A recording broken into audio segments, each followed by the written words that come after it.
ओम श्री सद्गुरु परमात्मने नमः। श्री योग वशिष्ठ महारामायण निर्वाण प्रकरण सर्ग 189। श्री वशिष्ठ जी बोले, हे रामचंद्र जी, जिस प्रकार मैंने जगत का वर्णन किया है उसे जो पुरुष मेरे कहे के अनुसार ज्यों का त्यों धारण करे तो उसकी वासना नष्ट हो जावे और पूर्ववत आत्मा ज्यों का त्यों भासित हो। तब जैसे जगत के आदि में आत्म तत्व मात्र था वैसे ही भासित होगा, क्योंकि और कुछ हुआ नहीं, केवल आत्म तत्व मात्र ज्यों का त्यों स्थित है। जो आत्मा ही है तो समवाय कारण और निमित्त कारण कैसे हो।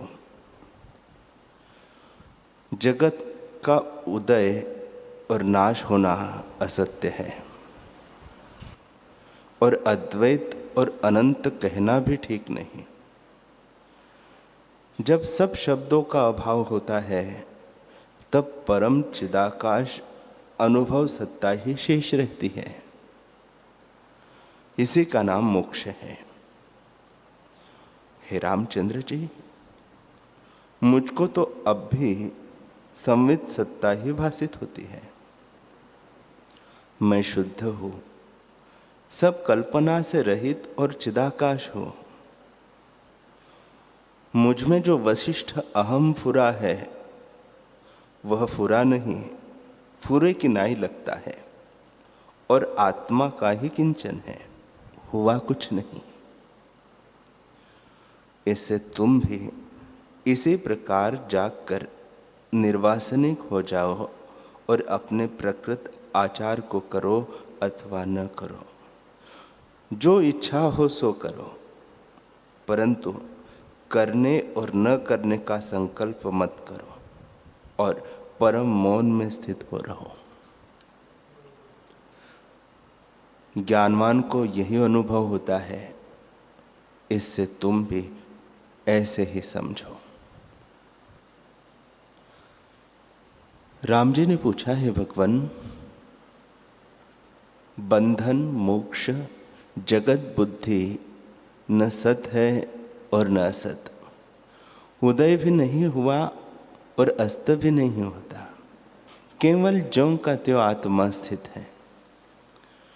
ऐसे आपने मुझको उपदेश किया है, इसलिए मैंने जाना है कि आत्मा में जगत न उपजता है और न मिटता है। पर तुम्हारे अमृत रूपी वचनों को सुनता हुआ मैं तृप्त नहीं होता और अमृत की नाई पान करता हूं। जगत सत असत से रहित सन्मात्र है, उसको मैंने जाना है। अब यह कहिए कि संसार भ्रम कैसे उपजता है और उसका अनुभव कैसे होता है। वशिष्ठ जी बोले, हे रामचंद्र जी, जो कुछ तुमको स्थावर जंगम जगत सब प्रकार देश काल संयुक्त दिखता है, उसके नाश का नाम ही महाप्रलय है। उसमें ब्रह्मा विष्णु रुद्र और इंद्र भी लीन हो जाते हैं। उसके पीछे जो शेष रहता है वह स्वच्छ अज अनादि केवल आत्म तत्व मात्र है। उसमें वाणी की गति नहीं है। वह केवल अपने आप में स्थित और परम सूक्ष्म है, जिसमें आकाश भी स्थूल है।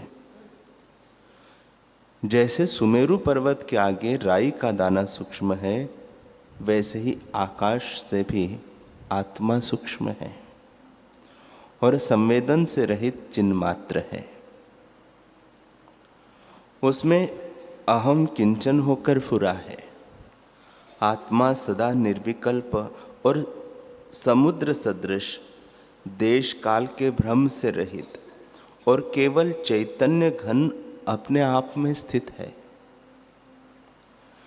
जैसे स्वप्न में अपने भाव को लेकर जीव स्थित होता है, वैसे ही आत्मा अपने भाव को लेकर चेतन किंचन होता है।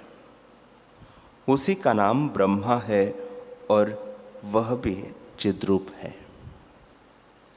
हे रामचंद्र जी, चिद अणु जो अपने भाव को लेकर उदय हुआ है, उसने चैतन्य नाम दृश्य को देखा। इससे उसका अनुभव मिथ्या हुआ। जैसे स्वप्न में कोई अपना मरण देखता है, सो वह अनुभव मिथ्या है, वैसे ही चिद अणु सृष्टि से दृश्य को देखता है। यह मिथ्या दृष्टि है। चिद अणु अपने स्वरूप को देखता है, सो केवल निराकार रूप है, परंतु अहम रूप बीज दृढ़ होता है। उससे अपने आप से निकल संकल्प से दृश्य को देखता है। जैसे बीज से अंकुर निकलता है, वैसे ही संकल्प के फुरने से देश, काल, द्रव्य, दृष्टा, दर्शन और दृश्य होता है। वास्तव में हुआ कुछ नहीं। आत्मा सदा अपने स्वभाव में स्थित है, परंतु संकल्प से हुए कि नहीं भासित होता है। जहाँ चिद अणु भासित हो वह देश है, जिस समय भासित हो वह काल है, जो भान हो वह क्रिया हुई। भान का ग्रहण द्रव्य है और देखने को जो वृत्ति दौड़ती है वह नेत्र होकर स्थित हुई है। जिसको देखते हैं वह भी शून्य है और देखने वाले भी शून्य हैं। सब असत है, कुछ बना नहीं। जैसे आकाश में आकाश स्थित है, वैसे ही आत्मा अपने आप में स्थित है। संकल्प द्वारा सब कुछ बनता जाता है। चिदणु जो भासित हुआ वह दृश्य रूप होकर स्थित हुआ है।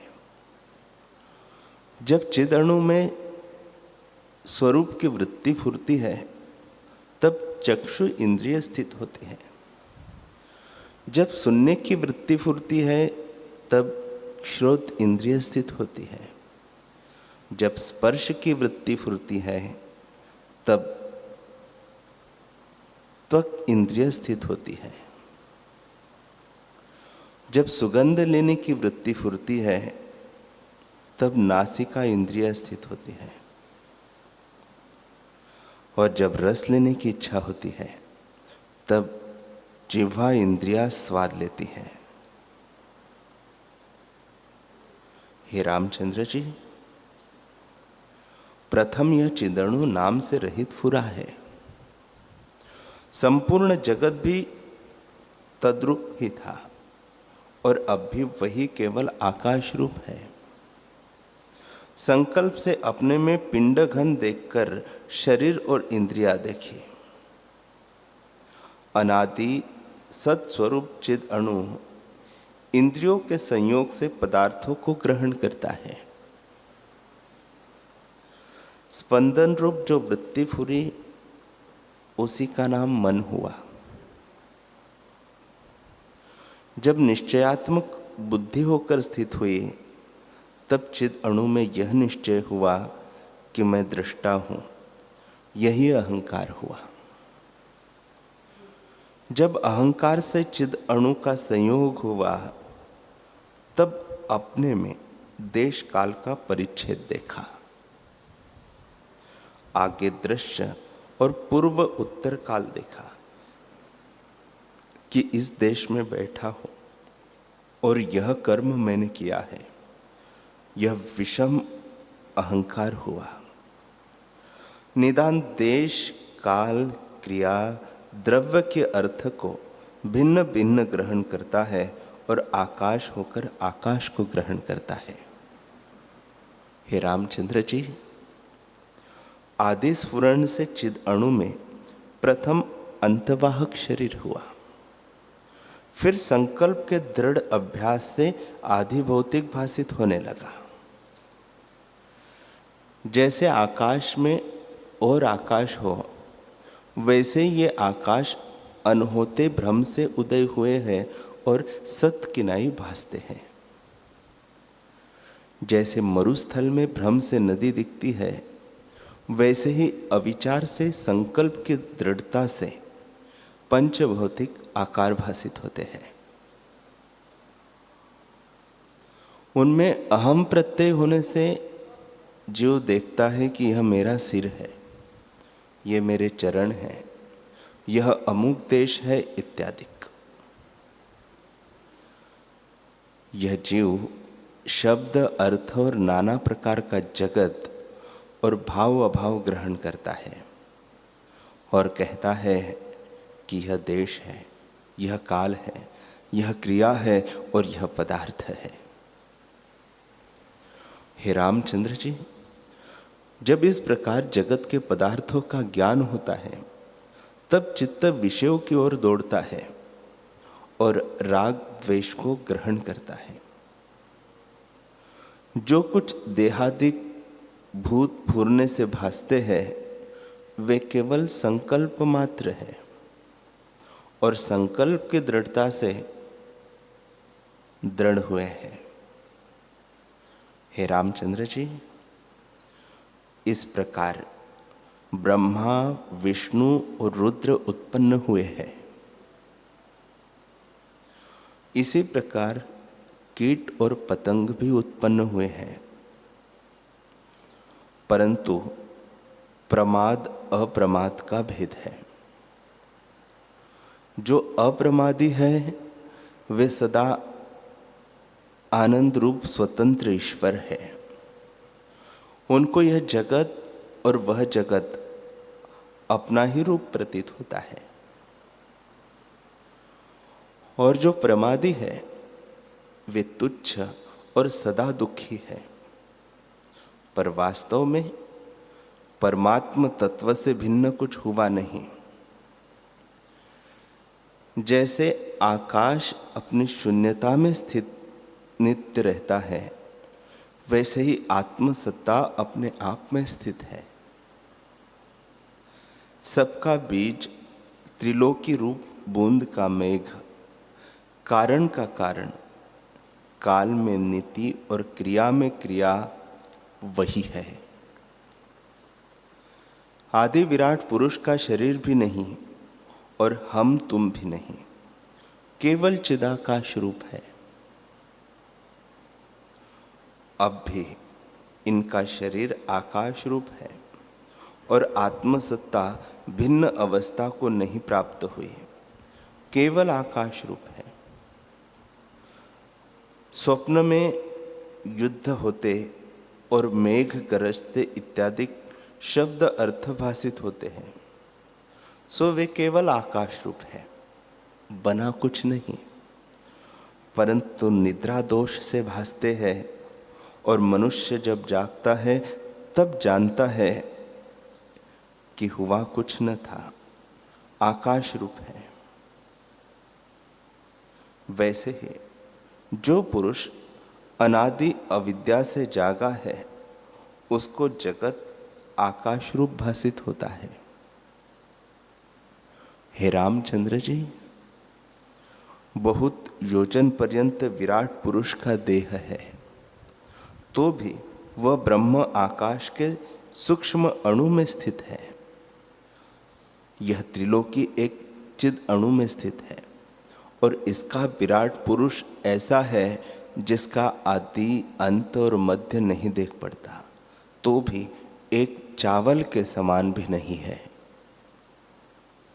हे रामचंद्र जी, यह जगत और जगत के भोग विस्तीर्ण दिखते हैं, पर जैसे स्वप्न के पर्वत जागृत के एक अणु के समान नहीं, वैसे ही विचार रूपी तराजू से तोलिए तो परमार्थ सत्ता में इनकी कुछ सत्यता नहीं देख पड़ती, परंतु आत्मसत्ता से कुछ भिन्न नहीं हुआ। आत्मसत्ता ही इस प्रकार भासित होती है। इसी का नाम स्वयंभू मनु और विराट है, और इसी को जगत कहते हैं। जगत और विराट में कुछ भेद नहीं, वास्तव में आकाश रूप है। सनातन भी इसी को कहते हैं। रुद्र, इंद्र, उपेंद्र, पवन, मेघ, पर्वत, जल आदि जितने भूत हैं वे उसका शरीर है। हे रामचंद्र जी, इसका आदि शरीर जो चिन्मात्र रूप है उसमें चेतनता से अपना अणु सी देह देखता है। जैसे तेज का कणका होता है, उस तेज अणु से चेतनता और क्रम से अपना बड़ा शरीर जगत रूप देखता है। जैसे स्वप्न में कोई पुरुष अपने को पर्वत देखे, वैसे ही वह अपने को विराट रूप देखता है। जैसे पवन के दो रूप हैं, चलता है तो भी पवन है और नहीं चलता तो भी पवन है, वैसे ही जब चित्त फुरता है तब भी ब्रह्म सत्ता ज्यों की त्यों है, और जब चित्त नहीं फुरता तब भी ज्यों की त्यों है। परंतु जब स्पंदन फुरता है तब विराट रूप होकर स्थित होता है, और जब चित्त नहीं फुरता तब अद्वैत सत्ता भासित होती है, और सदा अद्वैत ही विराट स्वरूप है। हे रामचंद्र जी, इस दृष्टि से उसके सिर और पैर नहीं दिखते। जितनी ब्रह्मांड की पृथ्वी है वह उसका मांस है, सब समुद्र उसका रुधिर है, नदी नाड़ी है, दशो दिशा वक्षस्थल है, तारागण रोमावली है, सुमेरु आदि अंगुलियां है, सूर्य आदि तेज पित्त है, चंद्रमा कफ है, पवन प्राणवायु है, संपूर्ण जगत जाल उसका शरीर है, ब्रह्मा हृदय है, सो आकाश रूप है। पर संकल्प से नाना रूप भासित होता है, स्वरूप से कुछ बना नहीं। आकाश आदि सब जगत चिदाकाश रूप और अपने आप में ही स्थित है।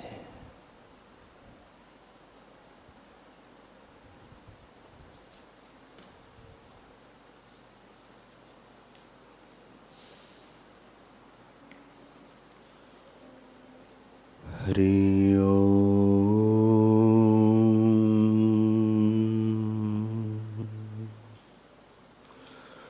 हरि ओम।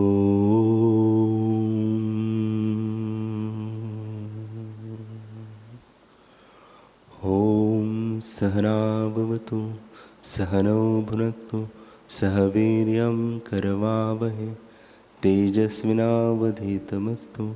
मा विद्विषावहै। ओम शांति शांति शांति। श्री सद्गुरुदेव भगवान की जय।